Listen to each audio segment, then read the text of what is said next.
Good afternoon. My name is Michael Banks, and I'm the Chief of the United States Border Patrol. We appreciate you guys coming out here today to take a look at what we're doing on the next step of border security and our layered approach. What you're going to see today is the border buoy barriers, which we were putting right on the international boundary line in order to decrease that traffic. We tested these in Texas. We know they're very effective. What you see today looks a little bit different than what Texas placed. We've gone with a new improved edition. We continue to get better as we secure this border. We are seeing unprecedented decrease in traffic on the southern border, across the northern border as well, and it's clearly because of the policies and the support we're getting from President Trump and Secretary Noem. I want to take a few minutes to introduce you to Paul Perez. He is the president of the National Border Patrol Council. I'd like him to come up and say a few words. Mr. Perez. Thank you, Chief. Glad to be here with the Secretary of Homeland Security. This is a great day for America, a great day for Texas, a great day for border security. So these buoy barriers are just one more tool in the arsenal that President Trump has allowed us to implement under the leadership of Secretary Noem. Chief Banks has a lot of experience. He knows exactly what we need. He's been an agent for a long time. Those of us that have worked the border, we know exactly what we need. And the good thing about this administration is they listen to the boots on the ground. They know what works. They know what's effective. We want to make sure that we never go through what we went through under the 4 years of President Biden. These changes that we're making to the posture of border security is something that will pay off dividends for the rest of this term and many more to come. So this is a lesson in how to secure a border. And President Trump has the right team in place to do so. And we thank Secretary Noem for coming out here today.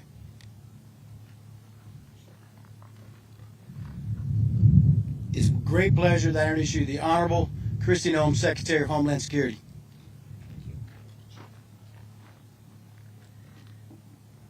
Good morning, everybody. Good to see you. Thank you for being here. And thank you to Chief Banks for everything that he is doing to continue to complete the work of securing our border and to protect this country. I also want to thank Paul for being here today. He always shows up not just for our agents, but for the American people and speaks truth to every single situation and challenge that this country faces. And I also want to thank the other individuals that are behind me. I also have Chief Jared Ashby, who's with me. He's the Chief Patrol Agent of the Rio Grande Valley Sector, and he's joining us as well. I think you've been on the job a couple of weeks? Yes, ma'am. 2 weeks.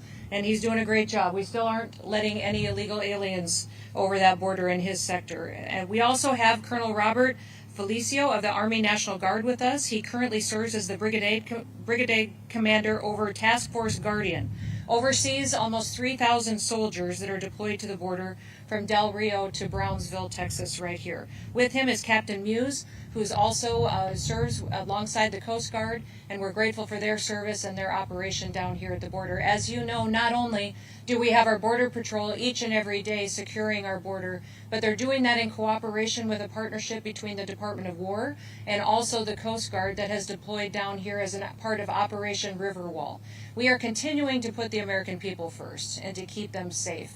And we do that, first of all, by making sure that we're a nation of borders. We recognize, and President Trump recognizes, that a nation with no borders is no nation at all. And our laws need to be enforced. And that is a dramatic change, especially in this part of America down here at the southern border from what the Biden administration was enforcing. They ignored our laws, allowed an invasion of dangerous criminals, known and suspected terrorists to come into our country, and every day while we work to remove them, we are still focused on making sure that this border barrier is safe and that these families here are secure. This morning I met with several local farmers and ranchers, talked to them about the dramatic change that has impacted their lives over the last year. Before President Trump was in office at the end of 2024, they had an invasion going on their property. Their crops were being destroyed. They couldn't go out and take care of their land because of security reasons. They were carrying weapons to protect their families and their property, and they hoped that someone would care enough to come and help secure not just their livelihoods, but also the land that had been in their family for generations. Today, they told a very different story. They told a story of land that had essentially been given back to them, that now they could go out there and check their crops, work the ground safely, not be in fear of danger. They could go out and walk up and down their roads without the concern of being run over by cartel members moving their loads of dope across the border and into the United States. And they also told the stories and the memories of the horrific encounters that they had to deal with in their own home communities because of what Joe Biden was doing to this country. Joe Biden invited chaos into America in the form of a 4-year border crisis that has been unprecedented and broke a lot of what makes America great, and President Trump has been focused on putting it back together and making sure that Americans know that they have a leader that believes in them and wants to give them a chance at the American dream. Those ranchers that I spoke with and those farmers that I spoke with this morning, they're all Americans that agree that our country needs to be safe and needs to be secure, and they're grateful for President Trump's leadership.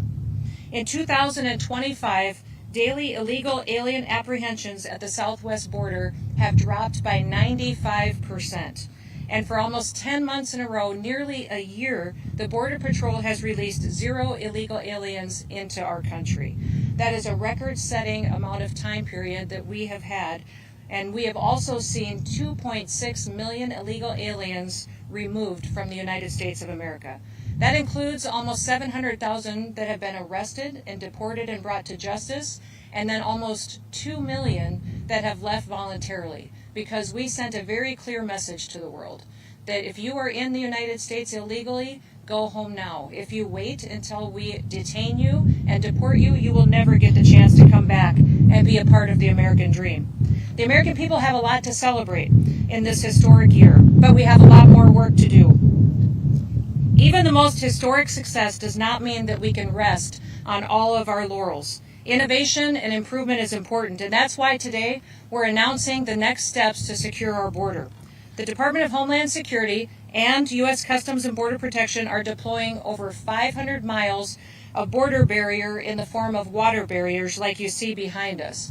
These barriers were funded in the One Big Beautiful Bill, and that is long enough to stretch all the way from Washington, D.C. to Nashville, Tennessee.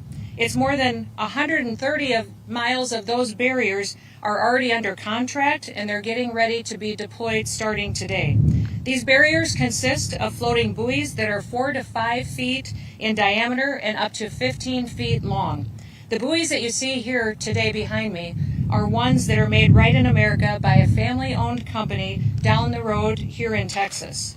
CBP is working closely with our state of Texas and the U.S. International Boundary and Waters Commission to make sure that the buoy barriers are installed properly and that they are going to last for many, many years to come. These barriers will make it much harder for illegal aliens, drug smugglers, and human traffickers to cross the river and other waterways where they will be deployed. They'll create a safer environment for agents on patrol. And securing our waterways not only protects Americans, it saves the lives of illegal aliens by deterring them from daring to attempt to cross through this treacherous water. Under Joe Biden, nearly 3,000 illegal aliens died attempting to cross into the United States, and an untold number of individuals drowned. Water crossings are the second highest cause of death for aliens crossing the border, with heat exhaustion being number 1. Things are so calm here now that it's easy to forget how bad things really were. In 2023, I want to remind you that the United Nations declared Biden's wide-open border barrier and border invasion the world's deadliest land migration route. Those barriers, and these ones behind me, are going to save our lives and going to save illegal alien lives. It will help stop the drug trafficking that's devastating our next generation of Americans, and it will also make sure that we're stopping the human trafficking that we've seen for so many years. Cartels now use drones to smuggle drugs as well, and other technology. We will continue to deploy technology to meet the challenges that we have in front of us. And as we continue to stop these smugglers, we're going to be working around the clock to stop the damage of the Biden administration. Joe Biden was complicit and culpable in the biggest child trafficking ring in all of human history. On his watch, more than 450,000 unaccompanied children were lost, or they were placed with unvetted sponsors at the southern border and were completely overwhelmed. So far, the Trump administration has found over 129,000 of these children, and we're going to continue to ramp up our efforts to make sure that every single one of them is accounted for, found, and returned to family and people who love them. President Trump's doing everything that he can to keep America safe. I want to thank you for being here. I want to thank Chief Banks, the state of Texas, our Border Patrol, and all the individuals that are out there making sure that our border not only continues to be safe and secure, but that we also are out there deploying technology to make sure that all Americans get the chance to live in America where they can get up in the morning and be excited about raising their kids and their grandkids in a country that is free. And with that, I'll turn it back over to any questions that you may have. Yes, right here.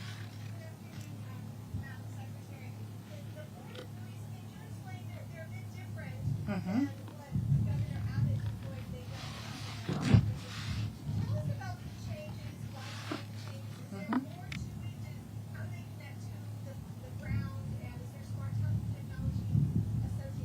Absolutely. I'm going to let Chief Banks describe the technology and the advancement in the buoy barriers because he's worked extensively on the development of this device and with the company that will be under contract to provide many of these miles of barrier for us. And so I believe what you're referring to in the barriers was the discs that were placed in between each of the barriers that the state of Texas put into place. Those discs were anti-tamper discs. What we did is, as we developed it out, we've created a way to create the same anti-deterrence or anti-tampering deterrence without having the disc in there. And so the system still works the same as far as how it sits on a ratchet system. As you try to climb up onto the buoys, they roll backwards, preventing you from being able to climb on. And then we've also found that using the more cylindrical instead of the circular, we get better flotation, which helps us maintain better control of the buoys. So what we've done is we've, over the last year, improved the buoy system that was being placed in the river in Texas, under the state of Texas, and worked with these. But they function the exact same way.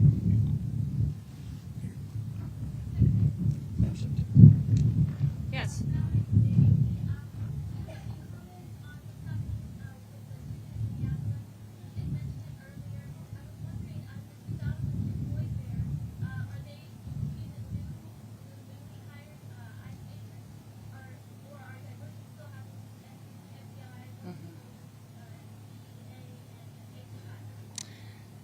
So a couple of questions there. You asked about a shooting that we just had in Minneapolis, Minnesota. It was an act of domestic terrorism. What happened, it was our ICE officers were out in an enforcement action. They got stuck in the snow because of the adverse weather that is in Minneapolis. They were attempting to push out their vehicle, and a woman attacked them and those surrounding them and attempted to run them over and ram them with her vehicle. An officer of ours acted quickly and defensively shot to protect himself and the people around him. And my understanding is that she was hit and is deceased. We're continuing to gather more information, but this goes to show the assaults that our ICE officers and our law enforcement are under every single day. These vehicle rammings are domestic acts of terrorism. We're working with the Department of Justice to prosecute them as such. We will continue to protect our ICE officers and in cooperation with other law enforcement agencies as well. You've seen me in the last couple of days deploy over 2,000 more officers to the Minneapolis area. And in the last 2 days, we've arrested hundreds and hundreds of dangerous criminals. Not just fraudsters who stole from the American people billions of dollars and put it in their pockets and enriched their friends from overseas and themselves, but also individuals who committed acts of murder and rape and trafficking and drug exploitation and child exploitation. So we're going to continue to do our work. And I want to remind everybody that the act like we saw today of using a vehicle to try to kill an officer and his colleagues and the other people around him is something that every politician, every elected official, everyone in this country should be able to rally around and say that it is wrong. And that sanctuary cities and sanctuary states that protect individuals who do that should no longer be allowed.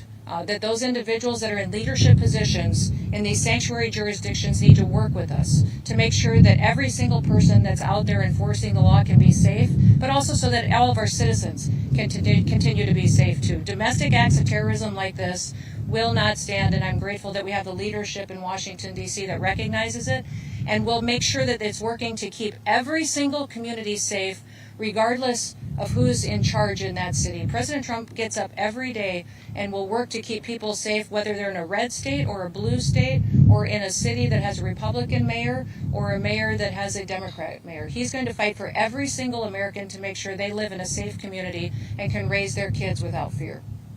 Yes.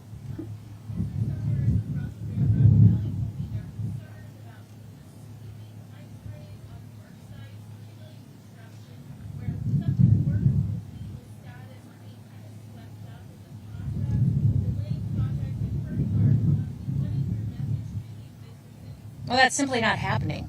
So it's just not true. We are focused on going after the worst of the worst in every community across this country to make sure that we're making our streets safer. And anyone who is a citizen of this country or is here legally has nothing to fear, has nothing to get out of bed in the morning to be scared of, because we are only enforcing the law.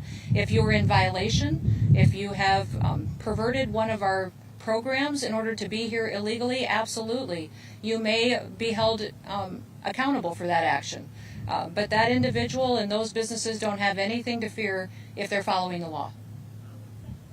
Sure. Mm-hmm.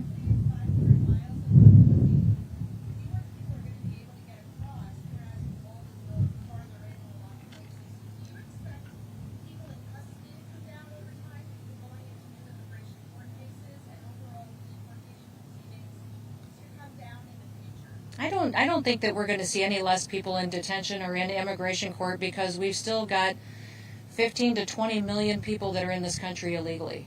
And so if they don't leave on their own voluntarily and partner with us, I'll remind you all, everyone who wants to go home to their country, we will get you a ticket. We will give you $1,000 and we will help you get there. And you get the chance to come back to the United States the right way. If you wait till we detain you, then you'll never get the chance to be an American citizen. So I think that having a secure border is incredibly important, but we will probably still continue to see detainment centers and immigration courts quite full and being utilized extensively because of the devastation that Joe Biden put on this country. By allowing that many people to come into our country unvetted, we have no idea the amount of dangerous criminals that are here. I'll go to you. Yes.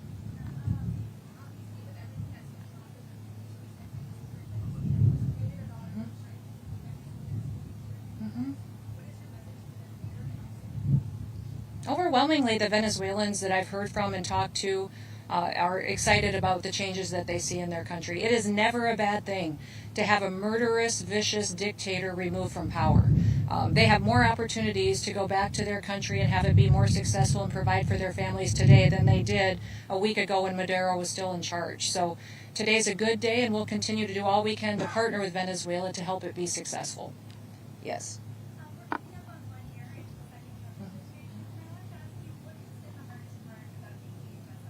Oh, nothing's hard about this job. My favorite thing to do is to solve problems and meet challenges. So President Trump and this country are the greatest gifts that I think we have right now, because we were handed a mess. And this country, and people are desperate for some hope and some opportunity to remind themselves of what being an American is all about. So I am very blessed every day that I get the chance to get up and work with law enforcement officers, work with people who take an oath to put their life on the line for their fellow brothers, and I absolutely love it. Yes, sir.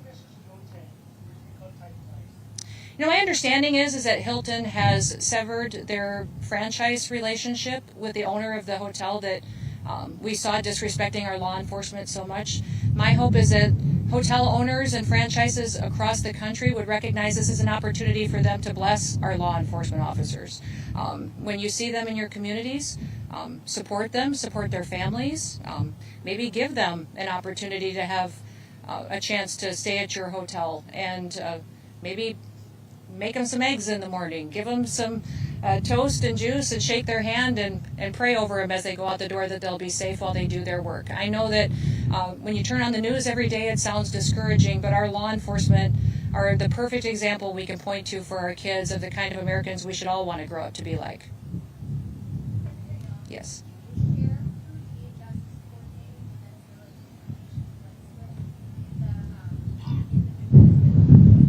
Well, all travel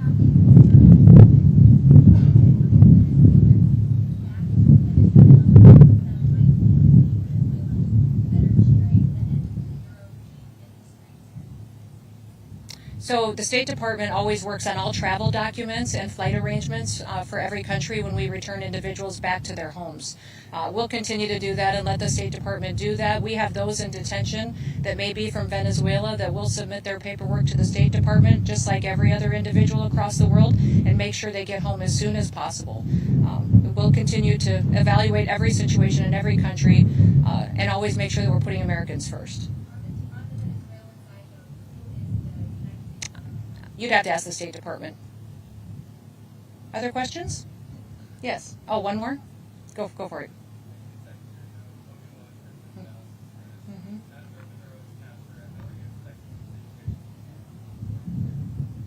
You know, I would say that it sends a clear message to the rest of the world that when President Trump says something, he means it, and he'll take action to defend this country. We have been busy communicating that with world leaders where we've seen a lot of our illegal alien and criminal population come from. I'm grateful that not only do they know that we speak a lot of words and that we try to build relationships, but also if you violate our laws, if you threaten people, and if you don't follow what international law is as well, then there will be consequences. Okay. Oh, yep, last one.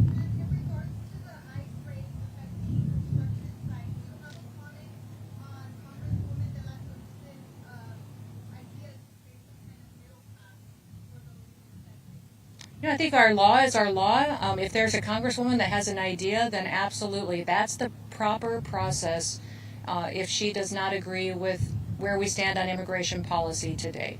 Congress is elected to debate and to be thoughtful and to create policy and then vote on it and create statute. If she has an idea, her colleagues in Congress and the White House are more than interested in talking about it and see if it's something that America can get behind. Okay? Thank you all for being here. I appreciate it. Have a wonderful day.